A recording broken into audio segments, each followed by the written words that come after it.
میلاد النبی صلی اللہ علیہ وآلہ وسلم کا عنوان ہے اور چند دن کے بعد یہ مبارک مہینہ ظہور پذیر بھی ہو رہا ہے اور آقا کریم علیہ السلام کے میلاد پر مسرتوں کا اظہار کرنا، خوشیوں کا اظہار کرنا اہل ایمان کا طریقہ رہا ہے۔ میں آپ کو سب سے پہلے ایک مجلس میں لیے چلتا ہوں جس کو منعقد ہونے کے لیے مسجد نبوی کا صحن میسر آیا۔ ہجوم عاشقاں تھا، مجلس جمی تھی کہ آقا کریم حجرہ انور سے نکلے اور اس مجلس میں خود تشریف فرما ہوئے۔ صحابہ بیٹھے ایک مجلس برپا کیے ہوئے موجود تھے تو آقا کریم نے انہیں ارشاد فرمایا، ما اجلسکم، صحابہ تم کیوں بیٹھے ہوئے ہو؟ جلسہ کاہے کا ہے؟ کس چیز نے تمہیں بٹھایا ہوا ہے؟ ما اجلسکم، تمہیں کس چیز نے بٹھایا ہے؟ کیوں بیٹھے ہو؟ جلسہ کیوں کر رہے ہو؟ تو انہوں نے جو جواب دیا وہ سنیے۔ انہوں نے کہا، جلسنا نذکر اللہ ونحمدہ علی ما ہدانا لدینہ ومن علینا بک۔ حضور، ہمارے بیٹھنے کا مقصود یہ ہے کہ ہم اللہ کی حمد بیان کر رہے ہیں، اللہ کا ذکر کر رہے ہیں، اس بات پر کہ اس نے ہمیں ہدایت دین عطا کی اور آپ کی صورت میں ہمارے اوپر احسان فرمایا۔ آپ مل گئے ہیں، اس پر ہم رب کا شکر ادا کر رہے ہیں۔ فضل رب الاولا، اور کیا چاہیے؟ مل گئے مصطفیٰ، اور کیا چاہیے؟ ہم اس لیے آج مجلس برپا کیے ہوئے ہیں کہ ہم اللہ کا شکرانہ ادا کر رہے ہیں کہ حضور آپ نصیب ہوئے، اور میں اور آپ بھی آج اسی لیے بیٹھے ہیں کہ حضور کی صورت میں جو اللہ نے ہمیں نعمت غیر مترقبہ عطا کی اس کا شکرانہ ادا ہو۔ ہم اس قابل نہیں تھے کہ اتنا بڑا اعزاز پاتے، حضور کی وجہ سے خیر امت قرار پائے۔ میری خوش قسمتی میں تیرا امتی، یہ میرے اور آپ کے بخت ہیں۔ وہ کسی نے کہا، بری نازم کے ہستم امتے تو گناہ گارم و لیکن خوش نصیبم، میں گناہ گار تو ہوں لیکن خوش نصیب ہوں کہ حضور کا امتی بننے کا اعزاز مجھے نصیب ہے۔ تو آقا کریم نے فرمایا، کیوں بیٹھے ہو؟ انہوں نے کہا، جلسنا نذکر اللہ ونحمدہ علی ما ہدانا لدینہ ومن علینا بک، آپ کی صورت میں جو انعام خداوندی ہوا اس پر اللہ کا شکرانہ ادا کرنے کے لیے ہم یہاں بیٹھے ہیں۔ بات تو سادہ سی ہے، میں آپ سے پوچھوں کیوں بیٹھے ہو تو آپ کہیں کہ ہم حضور کا ذکر سننے کے لیے، کرنے کے لیے بیٹھے ہیں، بات ختم ہو جائے گی۔ لیکن آقا کریم نے فرمایا کہ تم قسم دے سکتے ہو کہ اسی لیے بیٹھے ہو۔ یہ موقع عمومی طور پہ قسم لینے کا نہیں ہوتا۔ میں آپ سے پوچھوں کیوں بیٹھے ہیں تو آپ کہیں ذکر کے لیے بیٹھے ہیں، تو میں آپ سے قسم طلب تو نہیں کروں گا کہ قسم اٹھا کے کہو کہ اسی لیے بیٹھے ہیں۔ قسم عمومی طور پہ متردد کے تردد کو دور کرنے کے لیے ہوتی ہے۔ اب یہاں جو قسم حضور نے ان سے طلب کی وہ کسی تردد کے ازالے کے لیے نہیں تھی، بلکہ حضور نے ان سے کہا کہ مجھے بتاؤ، تم یہاں بیٹھے ہو، کیا واقعہ اسی کام کے لیے بیٹھے ہو؟ اس پر آپ حلف دے سکتے ہیں، قسم دے سکتے ہیں؟ تو صحابہ نے کہا، جی حضور، ہم حلف اٹھا سکتے ہیں، ہم قسم دیتے ہیں کہ ہم اسی لیے بیٹھے ہیں۔ تو نہ صرف حضور نے فرمایا بلکہ باقاعدہ ان سے قسم لی، ان سے حلف لیا۔ انہوں نے سب نے حلف دیا کہ ہم اسی لیے بیٹھے ہیں کہ ہم اللہ کی حمد بولیں، اس کا شکرانہ ادا کریں کہ ہمیں ہدایت دین ملی اور آپ ہمیں عطا ہوئے۔ جب باقاعدہ قسم دے چکے صحابہ تو حضور نے فرمایا کہ صحابہ، میں نے تم سے جو ابھی قسم لی ہے یہ کسی تردد کو دور کرنے کے لیے، کسی شک کو ختم کرنے کے لیے نہیں تھی، بلکہ ماجرا کچھ اور تھا، اور وہ یہ کہ تم یہاں بیٹھے اس مجلس کو برپا کر رہے تھے اور میں اندر حجرے میں تھا۔ اتانی جبریل علیہ السلام، میرے پاس جبریل امین حاضر خدمت ہوئے، فاخبرنی ان اللہ یباہی بکم الملائکہ، اور مجھے جبریل نے کہا، محبوب ذرا باہر تو نکل کے دیکھو، آپ کے صحابہ کے اس عمل پر اللہ فرشتوں میں ناز کر رہا ہے۔ وہ عمل کون سا تھا جس عمل پہ رب ہو کے فرشتوں میں فخر و مباحات کر رہا ہے، ناز کر رہا ہے؟ وہ صحابہ مل بیٹھ کر حضور کے آنے پر اللہ کا شکرانہ ادا کر رہے ہیں۔ اللہ فرشتوں سے کہتا ہے دیکھو صدیاں یہ کیسے خوش نصیب لوگ ہیں، میں نے نعمت دی، کتنے قدردان نکلے، اس کا شکرانہ ادا کر رہے ہیں۔ اللہ کی رحمتوں سے بعید نہیں کہ آج نہ بن، اپنا تو بن، اور جو اپنا بھی نہیں تھا اور انسان نہیں تھا اپنا، اسے یہ شعور ہی نہیں تھا کہ میں کون ہوں، تبھی تو اشرف المخلوقات ہونے کے باوجود وَلَقَدْ كَرَّمْنَا بنی آدمہ کا تاج سر پہ رکھا ہوا ہے۔ اس کائنات میں مقصود حیات ہے یہ انسان، لیکن اس کے باوجود پتھروں کے آگے، درختوں کے آگے، مٹی کے مادوں کے آگے، لکڑی کے اوسان کے آگے اور پتھروں کے اصنام کے آگے، حشرات الارض کے آگے، چوپایوں کے آگے، مظاہر فطرت اور چاند اور ستاروں اور اجرام فلکیہ کے آگے یہ انسان سجدہ ریز ہے۔ اسے پتہ ہی نہیں کہ میں کون ہوں۔ یہ پوری کائنات حضرت انسان کی خدمت اور ضرورت کے لیے بنائی گئی ہے۔ هو الذی خلق لکم ما فی الارض جمیعا، اس پہ شہاد عادل ہے۔ جو چیزیں انسان کی ضرورت کے لیے، خدمت کے لیے، نوکری کے لیے بنائی گئی ہیں، یہ ان کو اپنا معبود سمجھ بیٹھا۔ یہ درخت اس لیے بنائے گئے تھے اسے آکسیجن فراہم کرے، اسے چھاؤں فراہم کرے، اسے پھل دیں، اس کی ضروریات کی تکمیل کریں، اس کے ایندھن کے کام آئیں، یہ ان کو خدا مان بیٹھا۔ یہ جانور اس لیے پیدا کیے گئے تھے اس کی سواری کے کام آئیں، اس کی بار برداری کے کام آئیں، گوشت کی ضروریات کی تکمیل کے کام آئیں، دودھ کی فراہمی کے کام آئیں، یہ ان کو اپنا خدا مان بیٹھا۔ یہ چاند سورج ستارے اجرام فلکیہ اس کی راہوں میں روشنی اجالنے کے لیے پیدا کیے گئے تھے، اس کے ذوق نظارہ کی تسکین کے لیے پیدا کیے گئے تھے، یہ ان کو خدا مان بیٹھا۔ تو اس کو یہی نہیں پتا کہ میں کون ہوں۔ ایک درجہ چہارم کا ملازم ہو اور دوسری جانب ایک 22ویں گریڈ کا افسر ہو، اور وہ اس کو سیلوٹ کرتا پھرے جو 22ویں گریڈ کا افسر ہے، تو لوگ کہیں گے اس کو پتہ ہی نہیں کہ میرا منصب اور گریڈ کیا ہے۔ اور یہ درجہ چہارم کے ملازم کو سلوٹ کر رہا ہے، اس کو یہ نہیں پتا کہ میرا منصب کیا ہے۔ یہ انسان جس گریڈ پر تھا، جس منصب پر تھا، اور یہ درختوں کو، حشرات الارض کو، چوپایوں کو سیلوٹ کرتا پھرتا ہے، سجدے کرتا پھرتا ہے۔ یہ تو میرے حضور نے آ کے بتایا یہ تیرے مخدوم نہیں، تیرے خادم ہیں۔ یہ ایسے نہیں کہ تو ان کے لیے سجدہ ریز ہو، بلکہ یہ تیرے اشاروں پہ بھاگنے والے ہیں۔ نہیں تو دیکھ، چاند کو پوچھتا ہے، یہ دیکھ انگلی اٹھتی ہے اور وہ ٹکڑے ہو کے قدموں میں آتا ہے۔ سورج کو پوچھتا ہے، یہ دیکھ اشارہ ہوتا ہے، وہ بھاگتا ہوا عصر کے وقت پہ آتا ہے۔ درختوں کو پوچھتا ہے، جا میں نہیں، تو ہی کہہ دے تمہیں اللہ کا رسول بلا رہا ہے، اور وہ بھاگتا ہوا قدموں میں سجدہ ریز ہونے کے لیے آتا ہے۔ اب انسان کی آنکھ کھلتی ہے۔ جن کو میں مخدوم سمجھتا رہا، جن کو میں مسجود سمجھتا رہا، جن کو میں معبود سمجھتا رہا، وہ تو میری چوکھٹ کے فقیر نکلے، وہ تو میرے گداگر نکلے، وہ تو میرے اشاروں پہ بھاگنے والے نکلے۔ تو اب اس کی آنکھ کھلی اور اب اس کا فہم بدلا، اس کو شعور آیا، اس کو نور نصیب ہوا، اب اس کا لہجہ تبدیل ہوا۔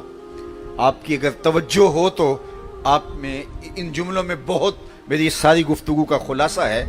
اب حضرت انسان کو پتا چلا کہ میں کون ہوں۔ جو درختوں کو پوچھتا تھا، حشرات الارض کو پوچھتا تھا، چوپایوں کو پوچھتا تھا۔ انسان کی تاریخ اگر پڑھیں، یہ مچھلی پکڑنے کے لیے، یہ جو کیچوے ہوتے ہیں جن کو وہ کانٹے سے لگا کر مچھلی پکڑنے کے لیے پانی میں ڈالا جاتا ہے، کسی زمانے میں یہ بھی انسان کے معبود رہے۔ درخت انسان کے معبود رہے، جڑی بوٹیوں کو اس نے پوجا ہے، سانپوں اور بچھوؤں کو خدا مانا ہے، اپنے ہاتھوں کے بنے ہوئے مادوں کو اس نے خدا مانا ہے۔ اور اس نے کس کس کے آگے جباسائی نہیں کی، اور کس کس کے آگے اپنی پیشانی کے تقدس کو پامال نہیں کیا۔ یہ حضور نے آ کے بتایا یہ تیرے معبود نہیں ہیں، یہ تیری دہلیز کے نوکر ہیں۔ اب اس کا لہجہ بدلا، اب اس کا بدلا ہوا لہجہ دیکھیے، اس کی تبدیل شدہ ٹون دیکھیے۔ جو پوچھتا تھا، سجدہ ریزیاں کرتا تھا، معبود مانتا تھا، ان کے اوپر چڑھاوے چڑھاتا تھا، اب اس کا بدلا ہوا لہجہ دیکھیے۔ اب وہ بولتا ہے، فرشتہ کہنے سے میری توقیر گھٹتی ہے، فرشتہ کہنے سے میری توقیر گھٹتی ہے۔ سیلے تند رو کوہ بیاباں سے گلستہ راہ میں آئے تو جوئے نغمہ خواں ہو جا، تیرے علم و محبت کی نہیں ہے انتہا کوئی، نہیں ہے تجھ سے بڑھ کر ساز فطرت میں نوا کوئی۔ اسے اب سمجھ آئی، کانپتا ہے دل تیرا اندیشہ طوفان سے کیا۔ اقبال کا لہجہ دیکھیے، کانپتا ہے دل تیرا اندیشہ طوفان سے کیا، نا خدا تو بحر تو کشتی بھی تو ساحل بھی تو دیکھ آ کر کوچائے چاکے گرے با میں کبھی کیس تو لیلا بھی تو صحرا بھی تو محمل بھی تو وائے ناکامی کہ تو محتاج ساکی ہو گیا میں بھی تو مینا بھی تو مستی بھی تو محفل بھی تو آہ کس کی جستجو آوارہ رکھتی ہے تجھے راہ تو رہرو بھی تو رہبر بھی تو منزل بھی تو بے خبر تو جوہر آئینہ ایام ہے تو زمانے میں خدا کا آخری پیغام ہے۔ یہ ہے میلاد، ہم نے سمجھا چاول کھا لینے میلاد ہے، ذات کا شعور حضور کی دہلیز سے ملا، اپنی آگہی حضور کی چوکھٹ سے ملی، اور یہ در نہ ملتا تو آج بھی ہماری پیشانیاں رسوا ہو رہی ہوتی۔ نہیں تو دیکھ لو آپ کی ہمسائیگی میں انڈیا بستا ہے، پی ایچ ڈی ڈاکٹر ہے، کتنا بڑا منصب ہے، لیکن بت کے آگے سجدہ ریز ہے۔ اس کی اتنی بھاری بھرکم ڈگری اس کو نہیں بتا رہی کہ یہ پتھر کا بنا ہوا مادو تو اپنے نفع اور نقصان کا مالک نہیں ہے، لیکن وہ اس کے آگے سجدہ ریز ہے۔ M B B S doctor ہے اور گائے کے پیشاب کو تبرک سمجھ کے چسکیاں لے لے کے پی رہا ہے اور اس کو متبرک سمجھ رہا ہے، اس کی طبیعت میں کوئی نفاست نہیں کہ اس بدبودار پیشاب کا تعفن اس سے دور رکھ سکے۔ یہ میں اس ڈاکٹر کی کہانی سنائی ہے جو M B B S doctor ہے، پی ایچ ڈی ڈاکٹر کی کہانی سنائی ہے۔ اب ادھر آ جائیں، میں اپنی مسجد کی ٹوٹیوں پر ایک 7 سال کا بچہ دیکھا جو اپنے پائنچے کو مل مل کے دھو رہا تھا، تو میں نے اس کو جھڑکنے کے لہجے میں کہا کہ تم نے بہت زیادہ پانی کھول رکھا ہے، تو لجاجت بھرے لہجے میں مجھے جواب دیتا ہے کہ حضرت میں گلی سے گزر رہا تھا، کسی جانور کے پیشاب کا چھینٹا میرے پائنچے پہ گر گیا اور میں سکول جا رہا ہوں۔ وہ کوئی درس نظامی کا فارغ التحصیل عالم نہیں تھا جس نے نجاست غلیظہ و خفیفہ کے احکام پڑھے ہوں، وہ ایک عام بچہ اور وہ بھی سکول کا، اور اپنے پانچے کے اوپر غیر مرئی چھینٹے جو دکھائی نہیں دیتے ان کو بھی مل مل کے دھو رہا ہے۔ میں حیرت میں ڈوب گیا کہ اس ڈاکٹر کو تو سمجھ نہیں آئی جو چسکیاں لے کے پیشاب پی رہا ہے، اور یہ 7 سال کا بچہ اس نے یہ کہاں سے سیکھا؟ تو اندر سے آواز آئی کہ وہ ہے ڈاکٹر، لیکن اس کے ہاتھ میں دامن میرے حضور کا نہیں ہے، اور یہ ہے 7 سال کا بچہ، ماں نے گٹی میں حضور کا پیار دیا تھا، اس لیے تقدس اس کی روح میں اتر گیا ہے۔ تو زندگی کا نور ملے گا، روشنی ملے گی تو اسی دہلیز سے ملے گی۔ اللہ اکبر۔ سید سلیم گیلانی مرحوم کا ایک شعر دیکھیے، میری ساری گفتگو کا خلاصہ آپ اس کو کہہ سکتے ہیں، نہ خرد کی روشنی تھی نہ جنوں کی آگہی تھی۔ آپ کی توجہ مجھے درکار ہے۔ نہ خرد کی روشنی تھی نہ جنوں کی آگہی تھی، تیری رہبری سے پہلے یہ جہاں جہاں نہیں تھا، تیری رہبری سے پہلے یہ جہاں جہاں نہیں تھا، تیرے آستاں سے پہلے کوئی آستاں نہیں تھا، میں وہ زمین تھی جس کا کوئی آسمان نہیں تھا۔ تو زندگی کا سارا حسن، زندگی کا سارا جمال حضرت انسان کو ملا ہے تو میلاد والے رسول کی چوکھٹ سے ملا ہے، اور اگر یہ در نہ ملتا تو انسان آج بھی رسوا ہو رہا ہوتا۔ اور دیکھیے کہ جہاں جہاں حضور کی دہلیز لوگوں کو نہیں ملی، آج بھی وہ پتھروں کے آگے اپنا ماتھا ٹیک رہے ہیں، آج بھی وہ درختوں، سانپوں، بچھوؤں اور حشرات الارض کو اپنا معبود مان رہے ہیں۔ تو جو خود شناس نہیں ہے وہ خدا شناس کیسے ہوگا؟ تو اس دہلیز پہ آ کے ہمیں زندگی کا نور نصیب ہوا، اور اگر یہ در نہ ملتا تو آج بھی ہم لڑک لڑک کے نہ جانے کہاں چلے جاتے۔ نصیر اچھا ہوا ان کا در مل گیا، ورنہ کہاں رکتے کہاں تھمتے نہ جانے کہاں جاتے۔ آج لڑک لڑک کے انسانی قافلہ کس گڑھے میں گرا ہوتا۔ انسان کو عزت اس کی ذات سے آگہی، خود آشنائی کا نور، خدا آشنائی کا جمال اگر نصیب ہوا ہے تو میلاد والے رسول کی چوکھٹ سے نصیب ہوا ہے۔ ایک زمانہ تھا کہ یہ جو اب تو خیر بہت ہر سال پورے جوش و جذبے کے ساتھ باقاعدہ پروٹوکول کے ساتھ خواتین میدان عمل میں آتی ہیں اور مختلف نعرے لگاتی ہیں، تو اس وقت ہم ہمدرد حال کے اندر ایک درس قرآن کی نشست ماہانہ ہوا کرتی تھی۔ آج سے کوئی یہ 25 سال پہلے کی بات سمجھ لیجئے گا۔ تو مال روڈ کے اوپر کچھ خواتین نے جلوس نکالا اور انہوں نے جس طرح کے نعرے اس زمانے میں درج کیے، تو اگلے دن ہی یا غالباً اسی دن ہی ہمدرد حال میں درس قرآن تھا۔ تو میں نے کہا کہ تمہیں اسلام سے شکوے ہیں، تمہیں اسلام سے گلے ہیں، اور آج تم آزادی مانگتی پھر رہی ہو، اور سڑکوں کے اوپر جو ہے وہ پلے کارڈ اٹھائے تم کہتی ہو کہ ہمیں یہ بھی ملنا چاہیے، یہ بھی ملنا چاہیے. میں نے کہا تمہیں تو گھر میں بیٹھ کے درود پڑھنا چاہیے تھا، تمہیں زندگی آمنہ کے لال کی دہلیز سے ملی ہے. باپ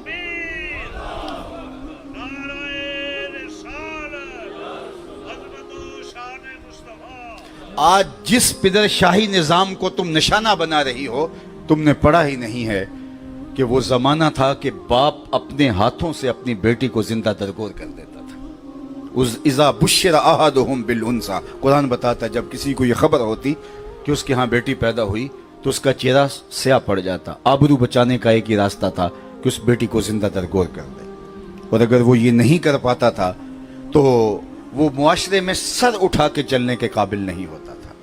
جس معاشرے میں بیٹیوں کو زندہ درگور کرنے پہ باپ فخر کر رہا تھا، اس معاشرے میں میرے حضور کی آواز بلند ہوتی ہے، لوگوں سن لو میری فاطمہ میرے جگر کا ٹکڑا ہے. لوگوں نے صرف اس کو کلمہ محبت کے طور پہ دیکھا ہے، اور میں سمجھتا ہوں یہ کلمہ جہاد بھی ہے. اس ظالمانہ سماج کے خلاف جہاں بیٹی کو زندہ درگور کر کے باپ کو فخر ہوتا ہے اور زمانہ کہتا ہے اس نے آبرو بچا لی، اس معاشرت کے اندر میرے حضور کی صدائے احتجاج بلند ہوتی ہے، لوگوں سن لو میری فاطمہ میرے جگر کا ٹکڑا ہے. اور فرمایا جو دو بیٹیاں یا دو بہنیں رضائے الہی کے لیے پال کے جوان کرتا ہے پھر ان کی شادی کر دیتا ہے، قیامت کے دن میرے ساتھ اس طرح نیڑے ہوگا جس طرح یہ دو انگلیاں قریب ہیں. تو ایک صاحب نے کہا حضور اگر کسی کی دو بیٹیاں نہ ہوں ایک بیٹی ہو تو فرمایا اس کو بھی اعزاز ملے گا. اس کے پیچھے کا فلسفہ دیکھیے، کہاں بیٹیاں زندہ درگور کی جا رہی ہیں اور کہاں جس کی ایک بیٹی ہے وہ آرزو کر رہا ہے کاش کہ میری بھی دو بیٹیاں ہوتی. یہ تھا حضور کا لایا ہوا انقلاب. اللہ اکبر. کائنات ذرا اس دور میں پلٹ کے دیکھیں، کسی نے عورت کو بدی کا سرچشمہ کہا. اللہ اکبر. بدھ کہتا ہے خدا کی قربت کے راستے کی رکاوٹ ہی عورت ہے، اس کو ترک کرو گے، عورت سے دور ہٹ جاؤ گے تو تمہیں قربت الہی کا جمال ملے گا. لیکن میرے حضور نے فرمایا لوگوں سن لو مجھے عائشہ کے بستر میں وہی اترتی ہے. جب یہ کہا جا رہا ہے تو میرے حضور نے عورت کو کس مقام پہ کھڑا کر دیا. عکاظ کے میلے میں 3 سکے حقیقی بیٹوں نے 900 درہم کے اندر اپنی حقیقی ماں کو فروخت کیا ہے. یہ تاریخ کے ریکارڈ پہ موجود ہیں، اور میرے حضور جنت کو کھینچ کے ماں کے قدموں تلے رکھ دیتے ہیں. جب یزدگر دوم اپنی حقیقی بیٹی اور بہن سے نکاح رچاتا ہے میرے حضور ان کا تقدس بیان کرتے ہیں. تو یہ ایک دن کا محفل میلاد نہیں، ساری زندگی حضور کے نام پہ لگا دو، حق کے شکر پھر بھی ادا نہ ہوگا. حقیقی میلاد ان نعمتوں کو سمجھنا ہے اور پھر شکرانے کی صورت کے اندر اپنی زندگی کو حضور کے نام پہ لگا دینا ہے. یہ کاروبار نہیں ہے، مجھے معاف کیجئے، یہ کاروبار بن چکا ہے، بہت بڑی جو ہے یہ مارکیٹ اور بہت بڑی یہ جو ہے انڈسٹری بن چکی ہے. لیکن یہ کاروبار نہیں، یہ مشن ہے. ایک لوگوں کو میلاد کا شعور اور پھر اس کے بعد تعامل کی طرف آنا ہوگا اور اپنی زندگی کے روز و شب کو جو ہے وہ منظم کرنا ہوگا. اور یہ اللہ نے ایسا ہمیں موقع دیا ہے میلاد النبی کے حوالے سے. میں سمجھتا ہوں کہ یہ ایک ایسا موقع ہے میلاد کہ دلوں کا رجحان خود ذات رسالت مآب صلی اللہ علیہ وسلم کی طرف ہوتا ہے. تو اس سے کام لینا چاہیے اور اپنی نسل کی ہم بہترین تربیت کر سکتے ہیں اور ان کو یہ بتا سکتے ہیں کہ ہم اس شعور کو، اس نور کو، اس روشنی کو حضور علیہ السلام کی ذات سے وصول کرنا ہے. ہم نے سمجھ لیا شاید جھنڈیاں لگا دینا ہی میلاد ہے، میں اس کا انکار نہیں کرتا، خوشی کے اظہار کے لیے یہ سب کچھ کیا جاتا ہے. لیکن تمہارا میلاد جھنڈیوں تک محدود نہ رہے، بلکہ دل کے ایک ایک پرت پر حضور کے نام کی جھنڈی لگانا نہ بھولیے. صرف بنیروں پہ چراغاں کر کے میلاد کا حق ادا نہیں ہوگا. دل کی گلیوں میں بہت اندھیرا ہے، کوئی دیا لے کے یہاں بھی آؤ. صرف گلیوں کو صاف کر دینا کہ یہاں سے جلوس نے گزرنا ہے، صرف اس سے حق ادا نہیں ہوگا. کوئی جھاڑو لے کے دل نگر میں بھی آؤ. حسد کے، حقد کے، بغض کے، کینے کے، نفرتوں کے ڈھیر دل کی راہوں میں بہت پڑے ہوئے ہیں، اور آ کے دل کو صاف کرو. جب دل کی گلیاں صاف ہو جائیں گی، اندر بھی نور ہوگا، باہر بھی نور ہوگا، پھر نور والے رسول کا نور آپ کو جگمگا دے گا، روشن کر دے گا. پھر جھولی پھیلا کے کہنا چمک تجھ سے پاتے ہیں سب پانے والے، میرا دل بھی چمکا دے چمکانے والے۔ ان اجالوں کو ان کی چوکھٹ سے لو اور میلاد کو اپنی پوری زندگی کے اوپر پھیلا دو۔ میں آپ کے سامنے ایک روایت عرض کر کے اپنی گفتگو کو سمیٹ لیتا ہوں۔ اللہ کے محبوب علیہ الصلوۃ والسلام نے وضو کیا، اور جب حضور وضو کیا تو وضو کا پانی صحابہ زمین پہ نہیں گرنے دیتے، وہ کسی کے ہاتھوں پہ ہوتا ہے۔ اللہ اکبر۔ حافظ شیرازی نے کہا تھا کہ جس طرح کے عاشق اپنے محبوب سے کہا کہ جس طرح کا میں عاشق ہوں اس طرح کا کوئی کسی کا عاشق نہیں ہوگا، اور آگے کہا کہ اس لیے کہ تیرے جیسا کوئی سونا بھی تو نہیں ہوگا۔ جس طرح حضور کے ساتھ عشق صحابہ نے کیا ہے ایسا کائنات میں آپ کو کوئی اور نہیں ملے گا، لیکن اس لیے کہ حضور جیسا زمانے میں ہنسی بھی تو کوئی نہیں ہے۔ کیونکہ عشق کی جو گرمی ہوتی ہے وہ حسن کی فراوانی سے ہوتی ہے۔ گیسوئے تابدار کو اور بھی تابدار کر، جو اقبال نے کہا تھا، بلکہ آگے ایک دوسرے مقام پہ کہا یک دو شکن زیادہ کن گیسوئے تابدار رام۔ اللہ اکبر۔ ایک دو اور بل بڑھا دے اور شکن بڑھا دے گیسوئے تابدار کو، اور دل و قلب کو شکار کر حسن کی فراوانی آگ لگا دیتی ہے عشق کے اندر۔ جتنا حسن فراواں ہوگا اتنا ہی جو ہے وہ عشق کے اندر طاقت اور توانائی ہوگی۔ کائنات میں حضور جیسا حسن کہیں نہیں تھا، اسی لیے صحابہ جیسا عشق نہیں تھا۔ تو انہوں نے حضور کے وضو کے پانی کو زمین پر نہیں گرنے دیا، وہ لیتے اور اپنے چہروں پہ مل لیتے، اور جس کو وہ پانی میسر نہ آتا وہ ان کے گیلے ہاتھوں سے ہاتھ رگڑ کے اپنے چہروں پہ مل لیتے تاکہ وہ تبرک، وہ نسبت اور برکت حاصل ہو جائے۔ جب اس منظر کو حضور نے دیکھا اور صحابہ کے اس عمل کو ملاحظہ فرمایا تو ارشاد فرمایا ما یحملکم علی ھذا، صحابہ تمہیں اس بات پر کس نے ابھارا ہے کہ میرے وضو کے پانی کو زمین پر نہیں گرنے دے رہے؟ میں نے تو اس کا حکم نہیں تمہیں دیا، حضور نے تو نہیں فرمایا کہ میرے وضو کے پانی کو زمین پر نہ گرنے دو۔ یہ صحابہ کا از خود ان کی محبت کی وجہ سے یہ ایک عمل تھا۔ تو آقا کریم نے فرمایا ما یحملکم علی ھذا، تمہیں اس بات پر کس چیز نے ابھارا ہے؟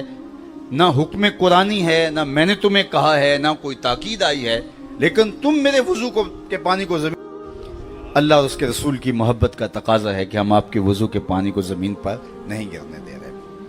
اللہ کے محبوب نے اس کی نفی نہیں کی، ان کی محبت کی حوصلہ شکنی نہیں کی کہ نہیں تم درست نہیں کر رہے، اور اگر نہ درست ہوتا تو نبی کا منصب ہے کہ روکے۔